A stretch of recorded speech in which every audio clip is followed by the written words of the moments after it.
పహల్గామ్ దాడి లెక్కలు మనకి మర్చిపోకుండా పాకిస్తాన్ గుర్తు చేస్తుంది. ఎందుకంటే ఆ మరుసటి రోజు నుంచి కాల్పుల విరమణ వాళ్ళే అనౌన్స్ చేసిన కాల్పుల విరమణని ఉల్లంఘించి కాల్పులు ప్రారంభించింది పాకిస్తాన్. తిప్పి కొడుతోంది భారత సైన్యం. సరే, వాళ్ళకి సంబంధించిన గన్సు, వాళ్ళ దానికి కౌంటర్గా మనం ఏం చేస్తున్నాం, మళ్ళీ వాళ్ళు ఏం చేస్తున్నారు, మనం ఏం చేస్తున్నాం, ఇది గత 4-5 రోజుల నుంచి కూడా మనం మాట్లాడుకుంటున్నాం.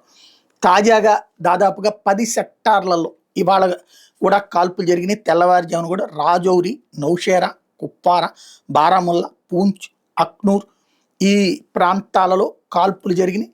ఈ కాల్పులకు సంబంధించినటువంటి అంశంలో మన సైన్యానికి పూర్తి స్థాయిలో ఆయుధాలు అన్నీ ఉన్నాయి.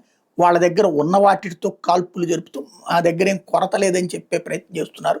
ఎందుకంటే వాళ్ళ దగ్గర ఉన్నటువంటి వాటిలో అనేక ఉక్రెయిన్కి అమ్ముకున్నటువంటి పరిస్థితి.